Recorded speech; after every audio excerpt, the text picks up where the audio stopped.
Assalamualaikum warahmatullahi wabarakatuh. Perkenalkan, nama saya Nabilah Mumtaz Amani dengan NIM G021181502 dari Fakultas Pertanian, Program Studi Agribisnis Universitas Hasanuddin. Kali ini saya akan melakukan edukasi kepada Bapak, Ibu, dan teman-teman sekalian mengenai Strong from Home dengan pemanfaatan lahan pekarangan untuk menanam tanaman pangan. Video edukasi ini merupakan salah satu program kerja KKN yang saya lakukan. Let's jump to the topic.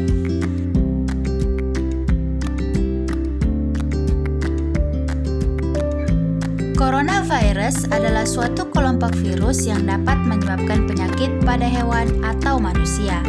Beberapa jenis coronavirus diketahui menyebabkan infeksi saluran nafas pada manusia, mulai dari batuk, pilek, hingga yang lebih serius seperti Middle East Respiratory Syndrome atau MERS dan Severe Acute Respiratory Syndrome atau SARS.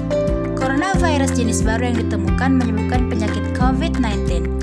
COVID-19 adalah penyakit menular yang disebabkan oleh jenis coronavirus yang baru ditemukan dan pertama kali mewabah di Wuhan, Tiongkok pada bulan Desember 2019. Indonesia dihadapkan dengan banyak masalah terkait aspek ekonomi akibat dari COVID-19.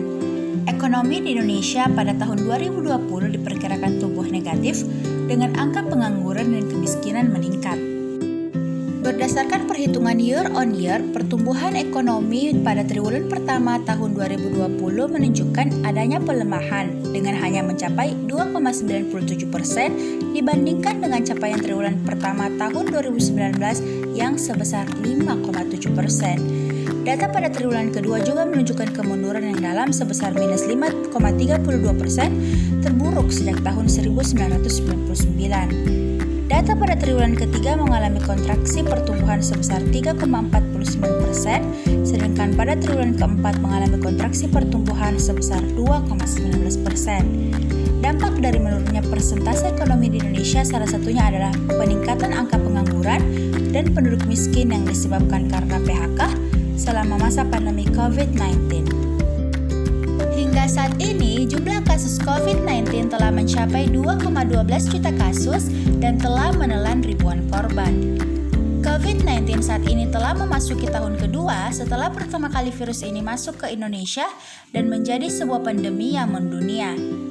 Berdasarkan hal tersebut, pemerintah pun berusaha semaksimal mungkin untuk menegakkan peraturan untuk tetap di rumah saja dan juga penerapan new normal bagi pekerja pelayanan umum serta orang yang bekerja di bidang pelayanan masyarakat. Apa sih itu new normal?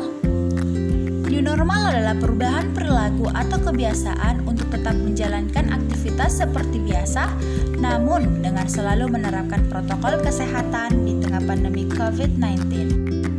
Nah sekarang, apa yang dapat kita lakukan untuk menanggulangi dampak penurunan ekonomi akibat dari adanya pandemi COVID-19 ini? Hal pertama yang perlu dilakukan adalah melalui penguatan dari keluarga terlebih dahulu atau yang biasa disebut dengan Strong from Home.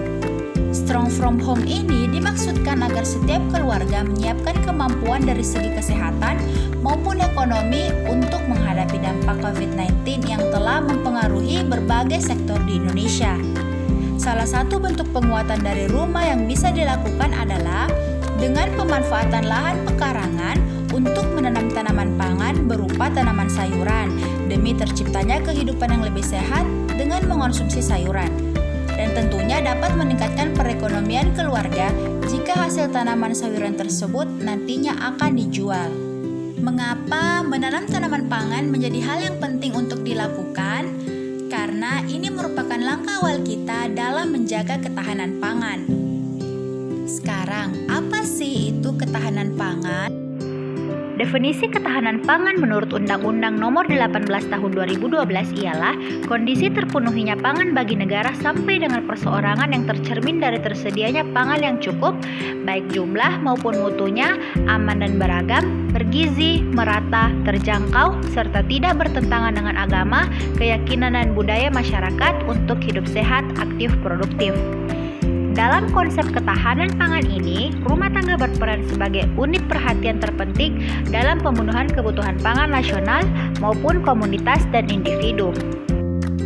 Nah, berdasarkan Undang-Undang Nomor 18 Tahun 2012 yang telah saya sebutkan sebelumnya, sistem ketahanan pangan di Indonesia secara komprehensif meliputi 4 subsistem, yaitu yang pertama, ketersediaan pangan dalam jumlah dan jenis yang cukup untuk seluruh penduduk, yang kedua, distribusi pangan yang lancar dan merata, yang ketiga, konsumsi pangan setiap individu yang memenuhi kecukupan gizi seimbang yang nantinya berdampak pada status gizi masyarakat. Dengan demikian, sistem ketahanan pangan dan gizi tidak hanya menyangkut soal produksi, distribusi, dan penyediaan pangan di tingkat makro atau nasional dan regional, tetapi juga menyangkut aspek mikro, yaitu akses pangan di tingkat rumah tangga dan individu. Dengan adanya ketersediaan pangan yang cukup dan bermutu, maka gizi masyarakat akan terpenuhi, sehingga lebih mudah dalam menghasilkan sumber daya yang bermutu tentunya. Jika hal tersebut terpenuhi dan dapat terjaga dengan baik, maka akan menjadi indikator yang mutlak suatu pembangunan dapat dikatakan berhasil. Kira-kira apa sih manfaat yang kita dapatkan dengan menanam sayuran di pekarangan rumah? Oke, akan saya jelaskan ya. Jadi, manfaat menanam sayuran di pekarangan rumah yaitu yang pertama, kebutuhan pangan dan gizi keluarga tercukupi. Dengan menanam tanaman sendiri, kita bisa memenuhi kebutuhan sayuran sesuai dengan kebutuhan gizi keluarga. Yang kedua, kualitas terjamin. Jika membeli sayur ataupun buah di supermarket, maka akan terjadi kemungkinan sayur dan buah tersebut sudah terkontaminasi dengan pestisida atau bahkan bahan kimia lain yang akan menyebabkan penyakit jika dikonsumsi setiap harinya. Yang ketiga, dapat meningkatkan kualitas lingkungan rumah. Tanaman sayuran yang kita tanam dapat meningkatkan kualitas lingkungan, baik dari segi tanah maupun udara. Yang keempat, lebih produktif. Ketika kita melakukan aktivitas menanam dan melakukan perawatan, maka akan membuat tubuh kita menjadi lebih sehat karena terus bergerak, dalam hal ini produktif, yang dimana bisa menjadi olahraga ringan bagi tubuh kita untuk menjadi lebih sehat. Selain itu, dengan menanam, dapat menjadi sarana kita untuk refreshing selama di rumah saja, untuk mengurangi mobilitas keluar rumah selama masa pandemi COVID-19. Yang kelima, tambahan penghasilan. Tanaman sayuran yang ditanam nantinya akan menghasilkan beberapa jenis sayuran yang dapat dijual sehingga dapat menambah penghasilan. Mungkin sebagian dari Bapak, Ibu, dan teman-teman memiliki pertanyaan, apakah kita bisa menanam sayuran di pekarangan rumah meskipun lahannya itu sempit? Jawabannya tentu saja bisa, karena yang pertama, kita tidak perlu lahan yang luas. Yang kedua, mudah dilakukan. Yang ketiga, dapat menggunakan pot, polybag, ataupun botol bekas. Yang keempat, penempatan tanaman bisa disesuaikan dengan lahan. Yang kelima, pengawasan dan perawatan tidak membutuhkan biaya yang besar. Saran dari saya, tanaman yang ditanam sebaiknya memiliki waktu panen yang pendek dan mudah untuk dilakukan perawatan. Nah, peringatan, tanaman sayuran yang ditanam di pekarangan rumah harus tetap disesuaikan dengan kondisi lingkungan, misalnya suhu dan kelembapan. Jenis tanaman yang dapat ditanam di pekarangan rumah itu apa saja?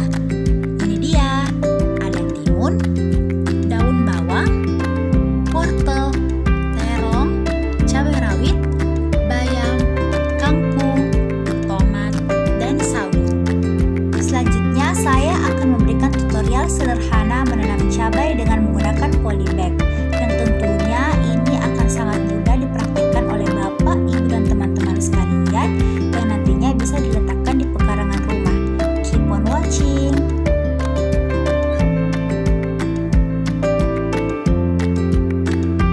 Langkah pertama yang dilakukan yaitu menyiapkan bahan dan alat terlebih dahulu. Bahan yang saya gunakan yaitu tentunya polybag. Yang kedua yaitu tanah yang telah bercampur dengan sekam. Yang ketiga yaitu benih cabai. Alat yang saya gunakan yaitu sekup kecil untuk mengambil tanah. Langkah kedua, mengambil tanah yang telah bercampur dengan sekam menggunakan sekup kecil, kemudian dimasukkan ke dalam polybag sampai terisi penuh. Langkah ketiga, setelah polybag terisi penuh, masukkan benih cabai ke dalam tanah sampai tertanam dengan baik, seperti ini. Langkah keempat, siram tanah dengan menggunakan air agar tanah menjadi lembab.